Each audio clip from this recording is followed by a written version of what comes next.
la coalition Diomaye est en phase avec la dissolution de l'Assemblée, mais bien sûr, la coalition Diomaye est allée prêcher des voix à l'intérieur du pays et a obtenu une majorité incontestable. Nous voudrions que cette majorité se traduise à l'Assemblée nationale. Parce qu'aujourd'hui, même si Ousmane Sonko, par élégance, devait se présenter à l'Assemblée, mais ce n'est pas une assemblée légitime.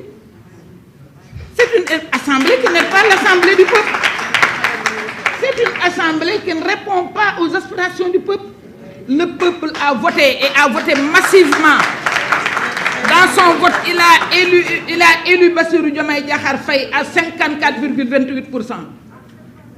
Le peuple peut rééditer cet exploit mieux, compte tenu de tout ce que j'ai dit ici, et que le peuple a constaté avec moi, le peuple peut donner plus. C'est-à-dire, les législatives peuvent enregistrer un score beaucoup plus grand.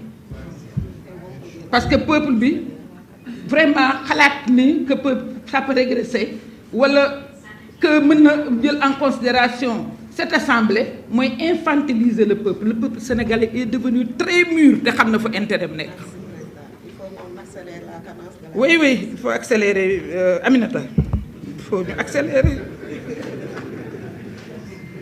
Madame Maïmouna Seck de RSI, la réduction des comptes. Mais non seulement nous sommes pour la réduction des comptes, mais c'est dans le projet. Dans le projet bien avant. C'est-à-dire, ils ont montré la voie. Tous les membres du gouvernement ont fait leur déclaration de patrimoine.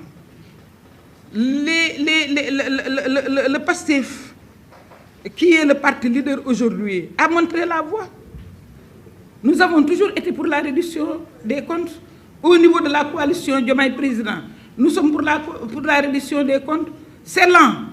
Ça veut dire qu'on a laissé les organes de contrôle faire leur travail sans pression. Aujourd'hui, moi, j'ai l'IGE à l'ADER. Et c'est un peu pour répondre à l'autre question, une partie de la question qui parle de l'ADER. Parce que, comme vous le savez, ce n'était pas normal. Il y avait une gestion clanique que j'ai toujours dénoncée. Ce n'était pas normal.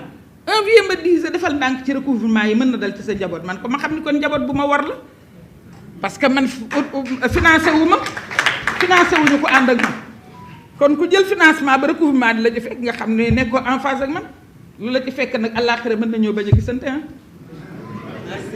Alors donc je pense que pour l'appel à candidature, parlons-en. Qu'est-ce qui était écrit dans le projet? Pour certaines fonctions, c'était bien marqué. Mais au-delà de ça, aujourd'hui à l'ADER, ce que disent les femmes, vous savez quoi? Aïda Mbodj war na am lu ëpp DER.